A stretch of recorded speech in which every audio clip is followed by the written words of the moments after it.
அன்பான மாணவ மாணவியர்களே, நம்ம ஜாமெட்ரி பாக்ஸ் நிகழ்ச்சியின் மூலமாக உங்களை நான் சந்திப்பதில் பெருமகிழ்ச்சி கொள்கிறேன். இப்போ நம்ம இந்த 10ஆம் வகுப்புல 3வது சாப்டர், அதாவது அல்ஜிப்ரான்ற சாப்டர்ல நம்ம பார்க்க போறோம். அதுல முக்கியமான ஒரு டாபிக் எடுக்க போறோம், வர்க்கமூலம். இந்த வர்க்கமூலம் அதாவது சாதாரண நம்பருடைய வர்க்கமூலம் நம்ம தெரிஞ்சிருக்கோம். இப்போ நம்ம பல்லுறுப்புக்கோவையுடைய வர்க்கமூலத்தை நம்ம பார்க்க போறோம். அதுக்கு முன்னாடி இந்த மட்டு அப்படின்னா என்ன? அதாவது மாடுலஸ் ஆஃப் எக்ஸ் எக்ஸ்னு எழுதலாம். உள்ள என்ன இருக்கோ அதை அப்படியே போடலாம். எப்போனா எக்ஸின் மதிப்பு 0 அல்லது பாசிட்டிவா இருந்தா. அதே மாடுலஸ் ஆஃப் எக்ஸ் உள்ள என்ன இருக்கோ அதை குறி மாற்றணும். எப்போனா எக்ஸ் மைனஸ்ல இருக்கும்போது. உதாரணத்துக்கு மாடுலஸ் ஆஃப் 2 உள்ள +2 இருக்கு பாருங்க. அப்போ உள்ள இருக்கிறத அப்படியே போடுவோம் 2. ஆனா மாடுலஸ் ஆஃப் -2ன்னு வரும்போது என்ன ஆகும்? உள்ள நெகட்டிவ் இருக்கு பத்தியா? அப்போ வரையறை என்ன சொல்லுது? நெகட்டிவா இருந்தா உள்ள இருக்கிறதுக்கு முன்னாடி மைனஸ் போடணும். உள்ள என்ன இருக்கு? -2 இருக்கு. அதுக்கு முன்னாடி என்ன போடணும்? மைனஸ் போடணும். அப்போ -2 +2. நல்லா பாத்துங்க. மாடுலஸ் ஆஃப் 2 அப்படின்னும் போது மாடுலஸ்க்குள்ள 2 பாசிட்டிவ் இருக்கு. அப்போ பாசிட்டிவா இருந்தா உள்ள இருக்கிறத அப்படியே போடணும். அப்ப 2. சரி, மாடுலஸ்க்குள்ள -2 இருக்கு. அப்போ வரையறை என்ன சொல்லுது? டெஃபினிஷன், அதாவது நெகட்டிவா இருந்தா உள்ள என்ன இருக்கோ அதுக்கு முன்னாடி மைனஸை போடுன்னு சொல்லுது. அப்போ உள்ள -2 இருக்கிறதால அதுக்கு முன்னாடி ஒரு மைனஸை போடும்போது மைனஸ் ஆஃப் -2. அப்போ மைனஸ் ஆஃப் -2 என்னது? +2. ஆக மாடுலஸ் ஆஃப் +2ம் 2 தான், மாடுலஸ் ஆஃப் -2ம் 2 தான். சரி, ஜீரோவுடைய நிலைமை என்ன சார்? Modulus of 0 0. ஏன்னா ஜீரோவுக்கு பாசிட்டிவ் நெகட்டிவ்ன்றது பிரச்சனை இல்லை, அதனால இருக்கிறத அப்படியே போடணும். ஆக உங்களுக்கு பாருங்களேன், ஒரு நம்பருடைய மாடுலஸ்னா மாடுலஸ் ஆஃப் 3னாலும் 3 தான், மாடுலஸ் ஆஃப் -3னாலும் அந்த -3 வர்றதால முன்னாடி ஒரு மைனஸ் போடுவோம், மைனஸ் ஆஃப் +3ன்னு வருது. அப்போ மட்டு மதிப்புனாலுமே எப்பவுமே பாசிட்டிவ். சரி, இப்போ நம்ம வர்க்கமூலம் இப்போ 40, அதாவது வர்க்கமூலம்னா என்னது? ஒரு நம்பருடைய அடுக்க 1/2க்கு உயர்த்துது தான் வர்க்கமூலம். Square root. பவர் ½ இதே பவர் 2னா அது ஸ்கொயர் அப்படின்னு சொல்லுவோம். நல்லா புரிஞ்சுங்க மாணவர்களே, நீங்க இதுல குழப்பம் வரும். ஸ்கொயர் ரூட் ரெண்டு பேருக்கு குழப்பம் வர மாதிரி இருக்கும். வர்க்கம், வர்க்கமூலம். வர்க்கம்னா என்னன்னா, இப்போ எக்ஸின் அடுக்கு 2னா வர்க்கம், எக்ஸின் அடுக்கு 1/2னா வர்க்கமூலம். எக்ஸின் அடுக்கு 2னும் போது ஸ்கொயரு, எக்ஸின் அடுக்கு x⁻1/2னா ஸ்கொயர் ரூட். அப்போ ஸ்கொயர் ரூட் அப்படின்றத இப்போ நம்ம பார்க்குறோம். ஸ்கொயர் ரூட்னும் போது இப்போ பாருங்களேன், 7 × 7 எவ்வளோ? 49. -7 × -7 அது என்னது? 49. அப்போ ஒரு நம்பருக்கு ஸ்கொயர் ரூட்னும் போது 2 வேல்யூ வரும். அப்போ ஒரு நம்பருக்கு ஸ்கொயர் கியூப் ரூட் முப்படி மூலம் எடுத்துன்னு வச்சுக்கோ, 3 வேல்யூ வரும். அப்போ ஸ்கொயர் ரூட் இப்போ நம்ம வர போறோம். அப்போ ஸ்கொயர் ரூட் நம்ம ஒரு நம்பருக்கு ஸ்கொயர் ரூட் எடுக்கும்போது என்னது? 2 வேல்யூ வருது. இப்போ அதாவது 49க்கு ஸ்கொயர் ரூட்னு வரும்போது 2 வேல்யூ வருது உங்களுக்கு.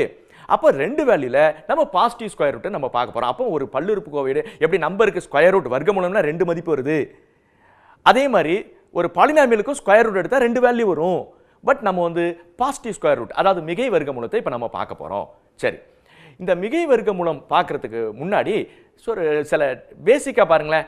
இப்போ 25 அப்படின்னா 5 × 5 நம்பர்ஸ்ல பாருங்க, பாசிட்டிவ் ஸ்கொயர் ரூட் பாருங்க. 25 5 × 5, 36 6 × 6, 49 7 × 7. அப்போ அது நம்பர் ரெண்டுத்தையும் பெருக்கிறோம் பாருங்க. இதே ஒரு நம்பர் ஒரு பல்லுறுப்புக்கோவையோட அடுக்கு, இப்போ x⁻2, அப்போ அதை எப்படி பிரிக்கணும்?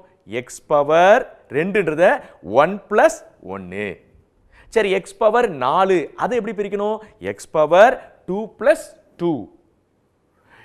x⁻6 அதை எப்படி பிரிக்கணும்? x⁻3 + 3. அப்போ அதாவது x⁻6 அப்படின்றத நம்ம எப்படி பண்றோம்னா x⁻3 அதுக்கு மேல 2. ஏன்னா பவருக்கு மேல பவர் இருந்தா அடுக்குக்கு மேல அடுக்குன்னு என்ன பண்ணும்? பெருக்கணும். அப்போ x⁻4னா x⁻2 அதுக்கு மேல 2, 2 2 4. x⁻6 அப்படின்னும் போது x⁻3 அதுக்கு மேல 2. சரி, x⁻8ன்னு வச்சுக்கோங்க. அப்ப என்ன வரும்? x⁻4 அதுக்கு மேல 2.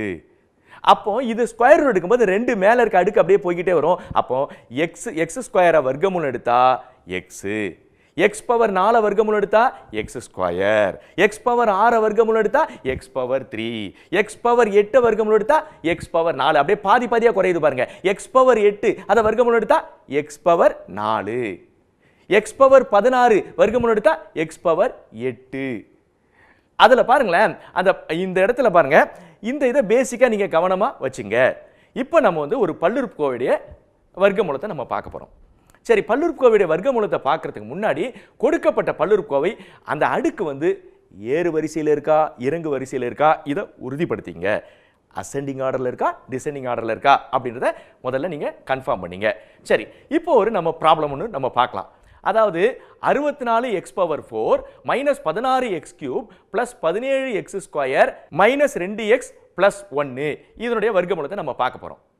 வர்க்கமூலம் பார்க்கும்போது இது வந்து வகுத்தல் முறையில் நம்ம பார்க்க போறோம். லாங் டிவிஷன், தட் இஸ் வகுத்தல் முறையில் நம்ம பார்க்கும்போது டிவிஷன் மெத்தடில் நம்ம பார்க்க போறோம். அது அப்படி பார்க்கும்போது நீங்க சாதாரணமாக நம்பர்ஸ் எப்படி ஸ்கொயர் ரூட் அடிப்போம் அதே ப்ராசஸ் தான்ப்பா.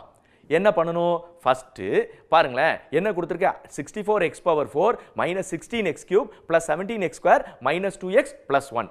நீங்க முதல்ல என்ன பண்ணணும்னா ஃபர்ஸ்ட் நம்பரை கரெக்டா பாருங்க. 64x பவர் 4 இதை வர்க்கமூலமா மாத்தணும். 64ன்றது நம்பர் நான் சொல்லியிருக்கேன். நம்பர் என்ன பண்ணும்? 64னா 8 into 8.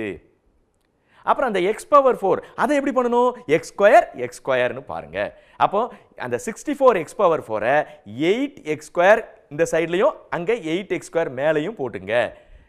இப்போ நீங்க போடும்போது இந்த பாக்ஸ் கரெக்டா பாருங்க. இங்க போடும்போது இதான் வந்து டிவிஷன் வகுத்தல் முறையில் இப்படி பாக்ஸ் போட்டுட்டீங்கன்னா நீங்க போடும்போது இந்த பாக்ஸ்ல ஃபர்ஸ்ட் ஒரு நம்பர் வரும், ஒரு டேர்ம், ரெண்டாவது 2 டேர்ம், மூணாவது 3 டேர்ம். அப்போ நீங்க அதுக்கேற்ற மாதிரி இடத்தை கரெக்டா ஃபிக்ஸ் பண்ணி கொண்டு போங்க. பாருங்க, ஃபர்ஸ்ட் ஒரு டேர்ம், அடுத்தது ரெண்டாவது டேர்ம், அடுத்தது 3 அப்படின்னு. அப்போ இந்த மாதிரி அந்த கேப் அதுக்கேற்ற மாதிரி வச்சுக்கோ. சரி, இப்போ பாருங்க, ஃபர்ஸ்ட் எடுத்தோன்னே 64x பவர் 4 முதல்ல ஒரு நம்பர் கன்சிடர் பண்ணுவோம், அடுத்தது 2 டேர்ம், அடுத்தது 3 டேர்ம். அதோட உங்களுக்கு அந்த கணக்கு முடியும். சரி, இப்போ பார்க்கலாம். 64x பவர் 4 அப்படின்னும் போது 64ன்றது என்னது? 8 into 8. ஏன்னா நம்பருடைய வர்க்கமூலம் எப்படி போட்டுருக்கேன்? 8 into 8. சரி, x பவர் 4 தானே. அப்ப x பவர் 4னா அது அடுக்க பாதி ஆக்கணும்ல. x ஸ்கொயர் அவ்வளவுதான்ப்பா. இப்போ பெருக்குங்க. 8 8 64 x square into x square என்னது? x power 4. சரி, உடனே நீ என்ன பண்ணும்? கீழே இருக்கிற டேர்ம், இப்போ முதல்ல ஒரு டேர்ம் தானே பண்ணணும்னு சொல்லிருக்கேன். கீழே இருக்க குறிமாத்து. கீழே என்ன வந்திருக்கு? 64x பவர் 4 அதை குறிமாத்தும் போது மைனஸ் 64x பவர் 4. அப்போ அப்படியே நான் ஆட் பண்ணும்போது கூட்டும் போது கேன்சல் ஆயிடும். சரி, இப்போ அடுத்ததாக செகண்ட் நம்ம என்ன பண்ண போறோம்? 2 டேர்ம். முதல்ல ஒரு டேர்ம் எடுத்தோம்ல, இப்போ 2 டேர்ம். அதுக்கு என்ன பண்ணோம்? முதல்ல இந்த பாக்ஸுக்கு இந்த சைடில் ஃபர்ஸ்ட் எப்படி நம்பரில் நம்ம என்ன பண்ணுவோம்? அதாவது முதல் டேர்முக்கு அடுத்த ரெண்டாவது இறக்கும் போது அந்த 8x ஸ்கொயர்ன்றத என்ன இருந்தாலும் சரி அதை 2ஆல பெருக்கணும். அப்படி பெருக்கினா என்ன? 8x ஸ்கொயர் 2ஆல பெருக்கினா 16x ஸ்கொயர். இப்போ அடுத்ததாக ஒரு உறுப்பு போட போறேன், டேர்ம்ஸ் போடணும். அதில் கொஞ்சம் நவுத்தி வச்சுங்க. அப்போ அந்த 8x ஸ்கொயர்ன்றத அடுத்ததுல வரும்போது 16x ஸ்கொயர் கொஞ்சம் இடத்த தள்ளி போட்டுங்க. சரி, 16x ஸ்கொயர். சரி, அடுத்ததா ஒரு நம்பர் போட போறோம்ல, அந்த நம்பர் எப்படி முடிவு பண்றது சார் அப்படின்னா அதுக்கு இப்போ நம்ம என்ன பண்ண போறோம்னா முதல் டேர்ம் முடிஞ்சு போச்சு, 64x ஸ்கொயர் முடிஞ்சு போச்சு. அடுத்ததாக 2 டேர்மை கீழே இறக்கணும். ஏன்னா 2 உறுப்புன்னு சொல்லியிருக்கல. எப்படி இறக்குறது சார்? பாருங்க, மைனஸ் 16x கியூப் இருக்கு பாருங்க, அது அப்படியே எழுதுப்பா, கீழே போட்டாச்சு. அடுத்தது என்னது? 17x ஸ்கொயர், அதையும் எழுதிக்கோ. இப்போ 2 டேர்ம் வந்துருச்சா? சரி, இங்க நம்ம என்ன பண்ணணும்னா நான் சொல்லியிருக்கேன் இந்த பாக்ஸுக்கு இந்த சைடில் ஃபர்ஸ்ட் ஒரு டேர்ம், அடுத்த 2 டேர்ம் வரும்னு சொல்லியிருக்கல.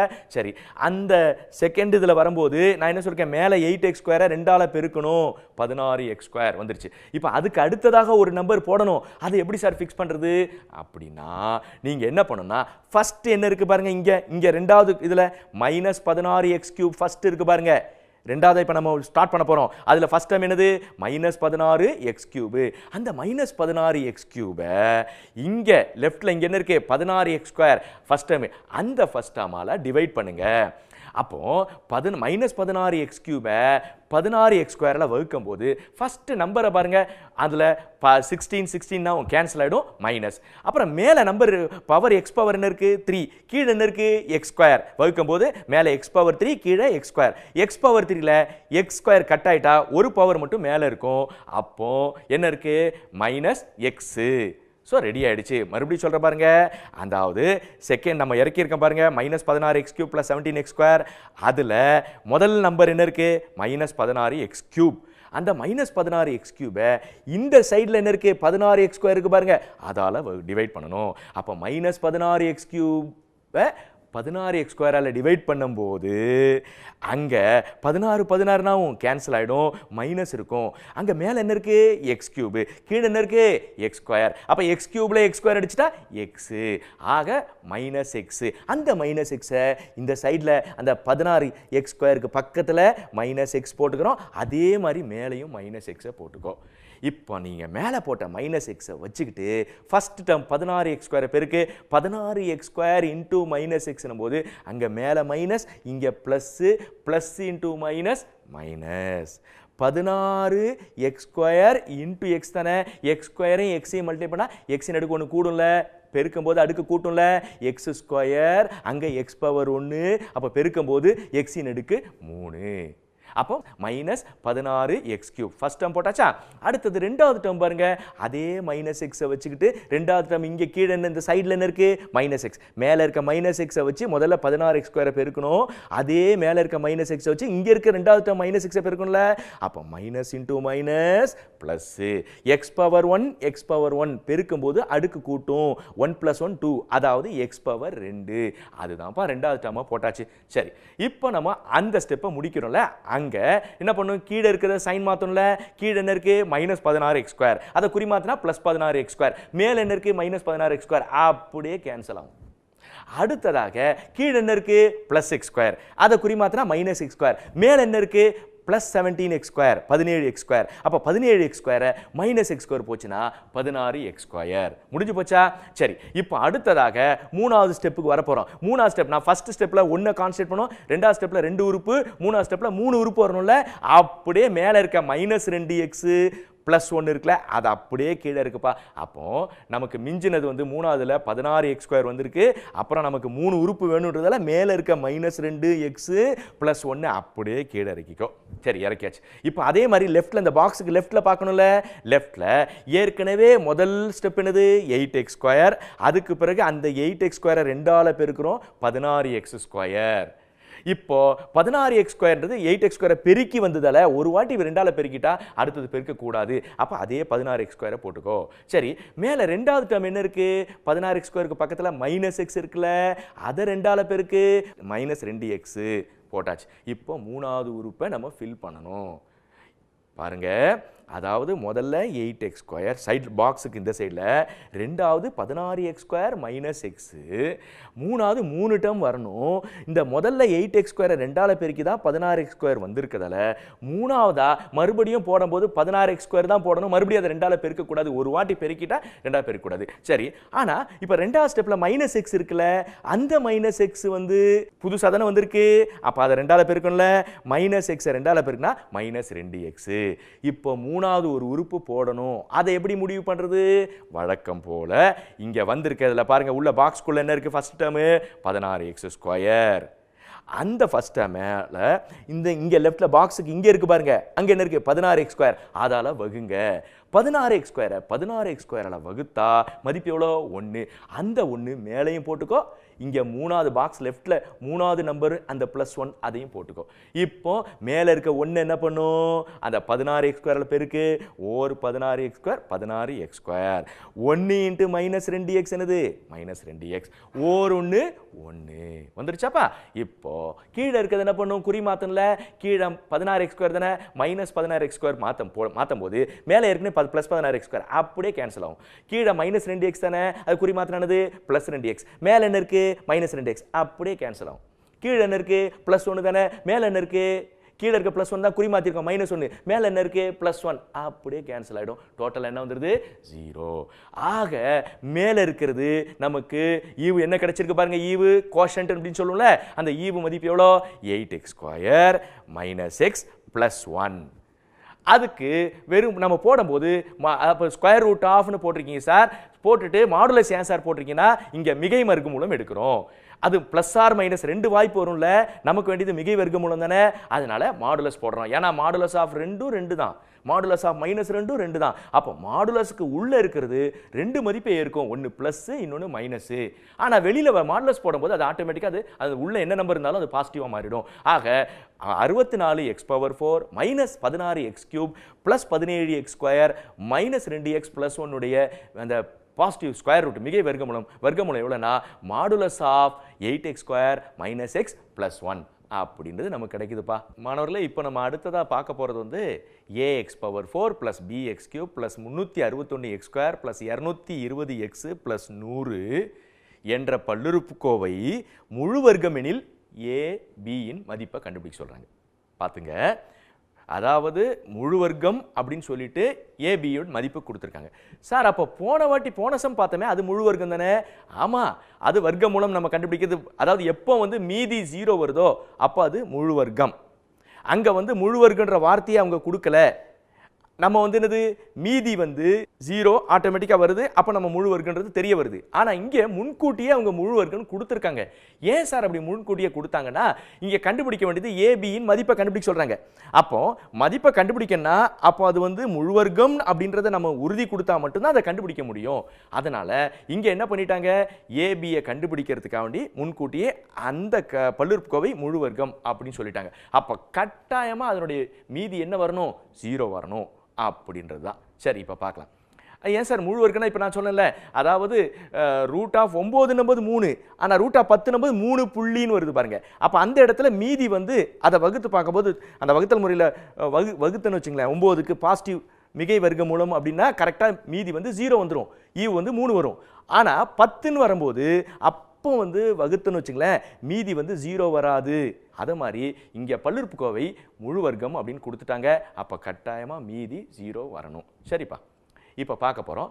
முதல்ல எடுத்தோன்னே வழக்கமாக நம்ம என்ன பண்ணுவோம், ஹையஸ்ட் பவர்லேருந்து அப்படியே குறைச்சிக்கிட்டே வருவோம். அதாவது உயர்வான அடுக்குலேருந்து அப்படியே குறைவான அடுக்கு அப்படியே கொண்டு போய்கிட்டே இருப்போம். இங்கே அந்த மாதிரி தான் கொடுத்துருக்காங்க. ஆனால் ஸ்டார்டிங்லேயே நமக்கு ஏ அப்படின்னு கொடுத்துட்டாங்க. நம்பர் போன சம்மில் எப்படி இருந்தது, 64 இருந்தது. அப்போ 8 × 8 நம்ம பிரித்தோம். ஆனால் இங்கே வந்து ஏன்னு கொடுத்துட்டதால அதுக்கு என்ன மதிப்பு ஏக்குன்னு நமக்கு தெரியாது, அதான் நம்ம கண்டுபிடிக்கணுமே. அப்போ எடுத்தோடனே தெரியாத மதிப்பு கெழுவா வரும்போது நம்ம மேற்கொண்டு தொடர முடியாத ஒரு நிலை வருது. அப்போ என்ன சார் பண்ணுறது, அப்படியே அந்த வரிசையை அப்படியே மாற்றி ரிவர்ஸில் எழுதுங்க. 100 + 220x + 361x² + bx³ + ax⁴ அப்படி எழுதிக்கோ. இப்போ வாங்க, ஃபர்ஸ்ட் நம்பர் எடுத்தோன்னா ஒரு நம்பர் தான் எடுக்கணும். ஃபர்ஸ்ட் நம்பர் யாரு, 100. அதனுடைய வர்க்கமூலம் என்னது, 10 × 10, 10 × 10, 100. அப்போ பிரிச்சாச்சு, 10 × 10 போட்டாச்சா? சரி, அப்போ உடனே பெருக்கு 10 × 10 எவ்வளோ, 100. நான் ஏற்கனவே சொல்லியிருக்கேன், இந்த பாக்ஸ் போடும்போது ஃபஸ்ட்டு ஒரு நம்பர் வரும், அடுத்தது 2, அடுத்தது 3. அதே மாதிரி இங்கே முதல்ல ஒரு நம்பர் வரும், அதுக்கு பிறகு அதுக்கு அப்படியே கேன்சல் ஆகும், அடுத்தது 2 நம்பர் இருக்கணும், அதுக்கு பிறகு அது 3 நம்பராக மாறும். ஏன்னா இங்கே 1, 2, 3னா அதை மாதிரி இங்கே நீங்கள் எடுக்கும்போது ஃபஸ்ட்டு ஒரு நம்பர், அடுத்த 2 நம்பர், 2 டேர்மு, அடுத்த 3 டேர்மு, கடைசியில் நம்ம 0 கொண்டு வந்து முடிப்போம். சரியா? இப்போ பார்க்கலாம். அப்போ 100 தானே இருக்கீங்க, அப்போ 10 × 10, 10 × 10 என்னது, 100 போட்டாச்சா? குறி மாத்திரம், கீழே என்னது +100 இருக்குல்ல, அதை மைனஸ்ன்னு மாற்றும் போது ஆட்டோமேட்டிக்காக கேன்சல் ஆகிடும். சரி, இப்போ அடுத்தது என்ன பண்ணும், 2 டேர்ம் தானே இருக்கணும். 2 டேர்ம் என்னென்ன இருக்கு, 220x + 361x². அப்படியே அதை கீழே இருக்கிறேன், போட்டாச்சா? இப்போ இங்கே ஒரு டேர்ம் 10ன்றது இருக்குல்ல, பாக்ஸுக்கு இந்த சைடில் 10ன்றது, அடுத்தது வரும்போது என்னது 2 நம்பராக மாறும்ல. சரி, அதில் முதல் நம்பர் நமக்கு தான் ஏற்கனவே தெரியுமே, என்ன பண்ணும், மேலே இருக்கிற 10 என்ன நம்பர் இருக்கோ அதை 2ஆல் பெருக்கணும்னு சொல்லியிருக்கல. அப்போ 10 தானப்பா இருக்கு, 10 2ஆல் பெருக்குங்க, 20. இப்போ இந்த ரெண்டாவது டேர்ம் நம்பரை நம்ம ஃபிக்ஸ் பண்ணணும். அதுக்கு என்ன பண்ணணும், இந்த டேர்மில் இங்கே பாக்ஸுக்குள்ளே என்ன ஃபர்ஸ்ட் டேர்ம் இருக்குது, 220x. அந்த பாக்ஸுக்குள்ளே இருக்க ஃபஸ்ட்டு டேர்ம் 220x இங்கே பாக்ஸுக்கு வெளியில் ஃபஸ்ட் என்ன இருக்குது, 20. அதால் டிவைட் பண்ணுங்க. 220 நம்ம என்ன பண்ணுறோம், அதாவது 20ஆல் டிவைட் பண்ணுறோம், 20. அதாவது இங்கே 10ன்றது தான் நம்ம ஃபஸ்ட்டு 10, அடுத்து இங்கே என்ன ஃபஸ்ட் டேர்ம் என்ன வருது, அதை 2ஆல் பெருக்கிறோம், 20. இப்போ இந்த செகண்ட் டேர்மை நம்ம ஃபிக்ஸ் பண்ணுறதுக்கு நம்ம என்ன சொல்லியிருக்கேன், பாக்ஸுக்குள்ளே ஃபஸ்ட் நம்பர் என்ன இருக்கு, 220x. அதை இங்க இருக்க ஃபர்ஸ்ட் நம்பர் எவ்வளோ, 20ஆல் டிவைட் பண்ணணும். 220x/20 அப்படின்னு 20 போது 220ல் 20 11 வாட்டி போகும். இங்க வேற x டேர்ம் கீழே எதுவும் இல்லை, ஆனால் மேலே மட்டும் x இருக்கு. அப்போ 11x. அப்போ இங்க பாக்ஸுக்கு வெளியில ரெண்டாவது டேர்ம் வந்து 11x. அதே இது மேலே போட்டுக்க ப்ளஸ் 11x. இந்த மேலே போட்ட அந்த ரெண்டாவது உறுப்பு இப்போ புதுசாக போட்டிருக்கோமே அந்த 11xை கொண்டு ஃபஸ்ட்டு இந்த நம்பர் பேருக்கு 11x இன்ட்டு 20 எவ்வளோ வந்துடும் 220x. அதுதான் ஃபஸ்ட் டேர்மை இங்கே போட்டுக்க பாக்ஸ்க்குள்ளே ஃபஸ்ட் டேர்ம் இப்போ. அடுத்தது என்ன பண்ணும் அந்த 11xை வச்சு அடுத்தது இங்கே ரெண்டாவது டேர்மில் இருக்குது 11x அதை பெருக்க போகிறோம். 11 இன்ட்டு 11 எவ்வளோ 121. 11 இன்ட்டு 11 எவ்வளோ 121. அங்கே எக்ஸ் இருக்குது இங்கே எக்ஸ் இருக்குது. அப்போ எக்ஸ் இன்ட்டு எக்ஸ் என்னது எக்ஸ் ஸ்கொயர். அவ்வளோதான். இப்போ நம்ம என்ன பண்ணோம் முதல்ல ஒரு டேர்ம் இருந்தது ஃபஸ்ட்டு பாக்ஸ்க்குள்ளே இப்போ 2 டேர்ம் ஆகிடுச்சு. குறி மாற்றணும்ல கீழே என்ன இருக்குது ப்ளஸ் 220x அதை மைனஸ் மாற்றணும்ல மைனஸ். அதே மாதிரி கீழே என்ன இருக்குது 121x². அதை குறி மாற்றணும்ல மைனஸ் 121x². அப்போ அப்படியே வரேன் ப்ளஸ் 221 மைனஸ் 220x அப்படியே கேன்சல் ஆகிடும்ப்பா. அப்புறம் 361x² மைனஸ் 121x² போச்சுன்னா 240x². அதை போட்டாச்சு. இதுக்கு பிறகு என்ன பண்ணும் நமக்கு மூணாவது செக்மெண்ட்டுக்கு வந்துட்டோம், மூணாவது இடத்துக்கு வந்துட்டோம். ஃபஸ்ட்டு செகண்டு இப்போ தேர்டு பொசிஷன் வரும்போது 3 உறுப்பு வரணும்ல. ஏற்கனவே இப்போ நம்ம கையில் 240x² இருக்குது அதை போட்டாச்சு. இப்போ மேலேருந்து என்ன இருக்குது bx³ + ax⁴ அதை அப்படியே எடுத்துகிட்டு வந்து வச்சாச்சு. இப்போ சொல்லுங்க இங்கே ஃபஸ்ட்டு 10ன்னு போட்டாச்சு. அடுத்தது ரெண்டாவது செக்மெண்ட்டில் பாக்ஸ்க்கு வெளியே என்ன போட்டோம் அது ரெண்டாவது பெருக்கி 20 மைனஸ் ரெண்டாவது வந்து ப்ளஸ் 11x. ஏற்கனவே ஃபஸ்ட்டில் 10 தான் அது ரெண்டாவது பெருக்கி 20ன்னு போட்டிருக்கோம். அப்போ மூணாவது டேர்மில் அந்த 20 மறுபடியும் பெருக்கிடக்கூடாது. ஏற்கனவே 10 பெருக்கி 20 வந்துட்டதால அந்த 20 தான் போடணும். இப்போ ரெண்டாவதுல அங்கே 11x இருக்குல்ல அது புதுசாக வந்திருக்கு அதை தான் இப்போ ரெண்டாவில் பெருக்கணும். அப்போ 22x. அப்போ மூணாவது டேர்ம் ஒன்று போடணும்ல அதை எப்படி முடிவு பண்ணுறது எப்படி டிசைட் பண்ணுறது அப்படின்னா இந்த பாக்ஸுக்குள்ளே ஃபஸ்ட்டு டேர்ம் என்ன இருக்குது 240x². அதை இந்த பாக்ஸுக்கு வெளியில் ஃபஸ்ட்டு என்ன இருக்குது 20 இருக்குல்ல அதால் டிவைட் பண்ணணும். அப்போ 240x² 20ஆல் வகுக்கும் போது எத்தனை வாட்டி வரும் கேன்சல் ஆச்சுன்னா 12. 240ல் 20 எத்தனை வாட்டி போகும் 12 டைம்ஸ் 12 முறை போகும். சரியா? அதுக்கு பிறகு இங்கே மேலே x² இருக்குது இங்கே எதுவுமே இல்லை வெறும் 20 தானே இருக்குது கீழே. அப்போ வந்து x² அப்படியே வந்துடும். அப்போ 240x² 20ஆல் டிவைட் பண்ணும்போது 240ல் 20 வந்து 12 வாட்டி போகும். கீழே எதுவும் x இல்லை ஆனால் மேலே மட்டும் x² இருக்குதால அந்த x² அப்படி இருக்கும். அப்போ 12x². ஆக இங்கே மூணாவது டேர்ம் நம்ம முடிவு பண்ண வேண்டிய மூணாவது டேர்ம் வந்து டிசைட் பண்ணுறது 12x². அதே 12x² மேலே ஈவில் 12x² போட்டுக்கோ. சரி இப்போ அந்த 12x² வச்சு இங்கே இருக்க ஃபஸ்ட்டு டேர்ம் யார் 20. 12x² × 20 தட் இஸ் 12 × 20 எவ்வளோ 240x². சரி அடுத்தது அந்த 12x² × 22 12 × 22 எவ்வளோ 264. அப்புறம் x² × x x³ அப்புறம் 12 × 12ன்றது எவ்வளோ 144 x² × x² x⁴. அப்போ மீதி என்ன வந்துடுது 0 ஆகிடுது.